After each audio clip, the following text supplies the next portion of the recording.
대토보상 같은 경우에는 규정이 거의 이제 좀 추상적입니다. 그러니까 솔직히 속된 말로 노다지예요, 노다지.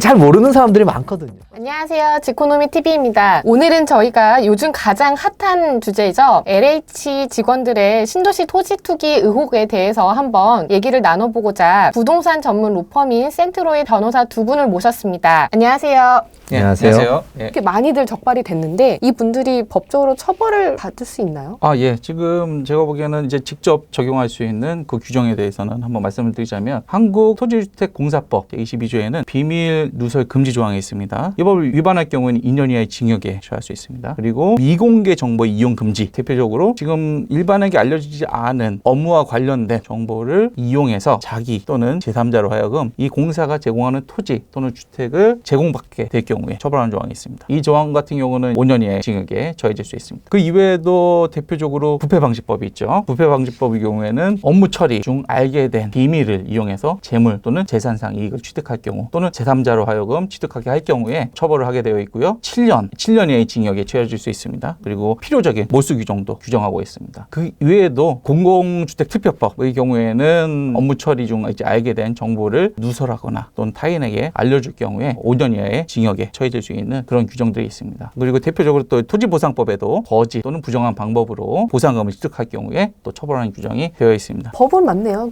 예, 법은 많이 있습니다. 법은 많이 있고 사실 중요한 것은 지금 현재 발생한 이런 사실관계들 또 이제 실질적 진실을 얼마나 깊게 파헤치느냐 이제 수사기관의 적극적인 의지가 중요하다고 생각을 하고요. 이 실질적 진실을 파헤치는 거에 따라서 그 결과에 따라서 처벌 여부라던가 그 수위가 결정이 될 거라고 좀 생각을 합니다. 그동안 이제 신도시 예정지에 토지 보상을 노리고 들어오는 그런 전문 투기꾼들이 제법 있었어요. 그래서 이분들의 좀 대표적인 수법이나 문제가 됐던 사례들이 있으면은 소개를 해주시죠. 이번에 기사를 통해서 굉장히 많이 알려지게 됐는데요. 보통 우리가 이제 신도시 택지지구 같은 것이 지정되고 기존에 있던 토지주들이 보상을 받을 때 원칙은 현금 보상입니다. 돈으로 줘야 됩니다. 근데 예외적으로 1000제곱미터 이상을 가지고 계신 분들은 대토보상, 그러니까 택지지구로 형성된 다음에 이주자 택지 같은 것을 분양받을 수 있는 분양권이 주어지는 경우가 있습니다. 그러니까 이제 그 경우에는 1000제곱미터로 쪼개서 토지를 갖게 되면은 사실은 대토보상 자격이 되니까 그걸 노리고 지분을 이제 다 쪼개가지고 1000제곱미터 이상을 소유하게 되는 그런 경우가 대표적일 것이고요. 또 보면은 예전에는 이제 세입자들, 거기 살고 있는 세입자들한테 임대아파트 입주권을 주는 경우가 많았어요. 근데 그 입주권을 받을 수 있다 보니까 땅에다가 그 농지에다가 비닐하우스를 건설을 해가지고 비닐하우스에다 수십 명의 세입자들이 들어가는 겁니다. 그래서 그 세입자들한테 전부 이제 너네들은 정상적인 세입자들인 것처럼 다 꾸며라. 이렇게 해서 다 자기들이 이제 정상적인 세입자인 것처럼 서류를 조작을 해서 임대아파트 입주권을 받으려는 그런 사례가 있다가 검찰에 이제 적발이 된 사례들도 있습니다. 적발이 됐군요. 예.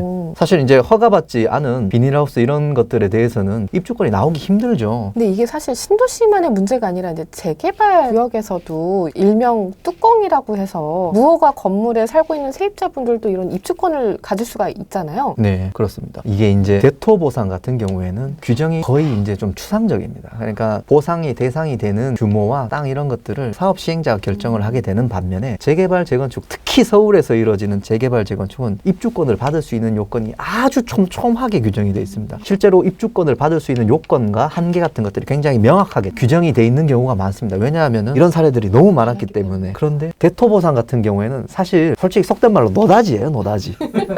잘 모르는 사람들이 많거든요. 1000제곱미터 이상만 있으면 되니까 언제까지 그 1000제곱미터를 쪼개야 되는지 이런 것들 규정이 전혀 없습니다. 그렇기 때문에 재개발 재건축 같은 경우는 이렇게 규정이 촘촘하게 돼 있는데 사실 이제 규정이 촘촘하지 않다 보니까 이것들을 노리고 거래들이 성행하고 있는 그런 상황입니다. 대토보상 같은 경우에는 아직도 여러 가지 규정이 촘촘하게 있지 않다 보니까 실제로 대토보상 토지 자체를 취득하시는 분들도 자기가 언제 대토보상을 받을 수 있는지 날짜도 정해져 있지 않은 경우가 많습니다. 실제로 제가 아는 분들 같은 경우에는 대토보상을 받기로 이렇게 계약서를 체결을 하셨는데 4년, 5년이 지난 지금까지도 대토보상의 용지가 전혀 지정이 안 돼 있는 경우도 있습니다. 그러니까 이게 정부 LH랑 이렇게 합의를 했었다는 거죠? 그렇죠. 계약을 체결해놓고도 LH가 이주자 택지 중에 어느 부분을 줄지를 전혀 지정을 하지 않고 있어서 차라리 이러면 현금 보상을 받을 걸 이렇게 생각하시는 분들도 많아요. 보상 절차도 좀 바뀌어야 된다는 얘기들도 많이 나오고 있어요. 이번에 LH 사태 같은 일이 좀 재발하지 않기 위해서는 보상 절차를 좀 어떻게 바꾸는 게 좋을까요? 재개발 재개발, 재건축 같은 경우에 어떤 지분 쪽에 같은 규정들이 굉장히 촘촘하게 있습니다. 대토보상 같은 경우에는 현재 그런 규정이 없습니다. 뭐 1000제곱미터를 언제까지 쪼개야 되는지 이런 규정이 없다 보니까 아무래도 법에서 공식적으로 어떤 특정 시점 전까지는 그 행위를 허용해주되 특정 시점 이후에는 그런 행위를 금지해야 되는 그런 규정을 만들어야 되지 않을까 이렇게 생각이 됩니다. 근데 사실은 이번에 문제가 촉발된 것은 결국 개발 정보를 담당하고 있는 LH라든가 아니면 뭐 이런 부분들에 대해서 비밀 정보를 이용했는지 여부가 가장 중요한 것 아니겠습니까? 그러다 보니까 아무래도 지금 이제 신고 제도를 도입을 한다고 하지만 친인척 이런 경우까지 확실하게 좀 법률적으로 신고 제도를 도입을 해야 되지 않을까 또 이런 생각도 들고 있습니다. 대토보상의 경우에도 도시정비법 관련돼서 한번 이제 비교해서 좀 말씀을 드리자면 도시정비법에 권리산정 기준일 관련된 조항이 있습니다. 일정한 그 날짜, 예를 들어서 정비구역 지정일, 지정 고시일을 기준으로 해서 그 이후에 예를 들어서 쪼개기를 했을 경우에 주권이 인정이 되지 않는다거나 이런 규정이 있습니다. 토지보상법이라던가 대토보상 관련된 규정에서도 대토보상 관련돼서 일정한 날짜를 지정을 해놓고 그 이후에 토지를 취득했거나 그 이후에 또는 이제 쪼개기를 했다거나 이럴 경우에는 대토보상이 되지 않는 그런 구체적인 기준을 마련해서 법에 규정을 할 필요가 좀 있다라고 생각을 합니다. 그게 중요할 것 같아요. 그래야지 좀 정보를 얻고서 뒤늦게 들어오시는 투자자분들을 피할 수 있는 방법이 아닐까 싶습니다. 이 대토보상 같은 경우는 현재 이주자 택지를 공급하는 방식인데 사실은 지금 사업 시행자 뭐 LH 같은 경우에 현금 보상을 할 재원이 엄청 많지 않다 보니까 최대한 이제 보상자들을 대토보상으로 밀고 있는데 그 대토보상을 할 수 있게 하는 유인책 중에 하나가 공동주택을 지을 수 있도록 허용을 하고 있거든요. 근데 공동주택을 지으려면 이주자 택지의 필지 이런 사람들의 그 땅을 다 모아서 자기들끼리 그것을 개발할 수 있도록 리츠 같은 것들을 이제 설정할 수 있게 하고 있긴 한데 지금 조합을 결성하면 그 조합이 구성하는 그 단체가 어떻게 되는지 몇 %로 이제 의사결정을 해야 되는지 이런 것들이 사실 법률의 규정이 하나도 없어요. 딱 봐도 분쟁이 일어나기 엄청 좋은 구조입니다. 이런 부분에 대해서도 아무래도 법률 규정을 조금 완비를 해야 되는 거 아닐까 이렇게 좀 생각이 됩니다.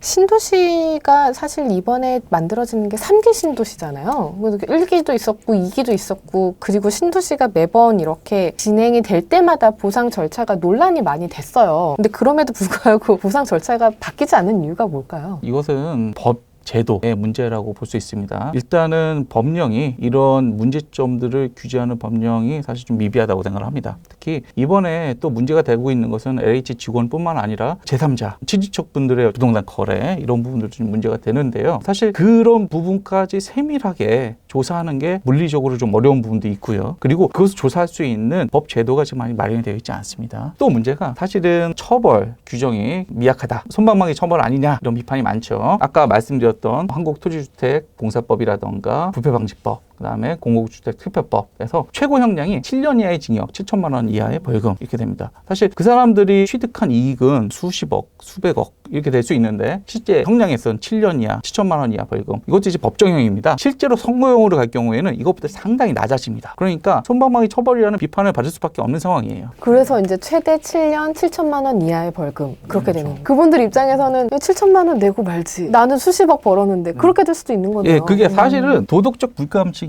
그것 때문에 더 만연해지는 거예요. 지금 문제가 되는 LH에서 이만큼의 암덩이가 이렇게 있는데 골만 터져가지고 확실하게 도려내야 되는데 도려내지 못하는 거예요. 이게 계속 퍼지는 거죠. 그게 전체적으로 도덕적 불감증이 만연해지는 거죠. 그리고 그게 굉장히 오랫동안 온 거죠, 지금. 그래서 사실 이런 얘기 있지 않습니까? 저 사람도 하는데 되게 성실하게 일했던 직원들이 바보가 되는 그런 모양이 되다 보니까 더 문제가 커지는 것 같습니다. LH 다니면서 땅 하나 안 샀냐 이런 얘기 들을 때 오히려 예, 그런 비난을 듣는 거예요. 그리고 이번에 수사가 만약에 일선 실무자들, 그러니까 하위 직급들 정도에서 그치게 된다면 또 솜방망이 처벌 그리고 꼬리 자르기 이런 얘기가 나올 수밖에 없는 상황입니다. 결국은 제대로 LH가 감독을 했는지 그리고 이것을 정말 고위직에서 이걸 이용을 했는지 이런 것들에 대해서 철저하게 좀 수사가 이루어져야 되지 않을까 이렇게 생각이 됩니다. 지금 이제 LH 등 공무원들이 토지 등 부동산을 보유하는 경우에 이제 앞으로 신고를 하도록 한다는데 그러면은 사유재산 제한이 되지 않을까요? 그런 의견이 있을 수 있는데요. 대한민국 헌법에는 이런 규정이 있습니다. 국민의 자유와 권리는 국가안전보장, 공공복리, 질서유지 이런 공익적인 목적을 위해서 제한할 수 있다고 규정을 하고 있어요. 이런 업무 관련성이 매우 높은 LH 직원들, 임원들 이런 이제 부동산 거래 이런 것들을 신고하도록 하는 것은 결국 국가 전체적으로 이런 질서를 유지하고 공익적인 목적을 위해서 정당한 제한이라고 생각을 합니다. 실제로 헌법재판소도 경찰 공무원들의 경우에 일정한 직위에 있는 공무원에 대해서 이런 재산에 대해서 등록하는 그런 제도에 대해서 합헌이다. 사생활 침해라던가 또는 행동원칙 위반 재산으로 볼 수 없다라고 판시할 적도 있습니다. 좋은 말씀 너무 감사했습니다. 이상 지코노미 TV였습니다. 감사합니다. 일반 건축물로 보상이 되게 되면 자기가 이제 산 가격보다 오히려 못 받게 되는 그런 결과들도 있는데 구분 건물은 그렇지가 않습니다. 8년 전에 이 건물을 6억에 땅을 샀는데 지금은 보상받는 게 4억 원을 보상을 받았다. 뭐 이렇게 얘기를 하시더라고요. 그러니까 그거는 이제 그런 차이가 있는 거군요. 원가법으로 보상을 받았기 때문에 그렇습니다. 아까 좀 억울하네요, 그거는.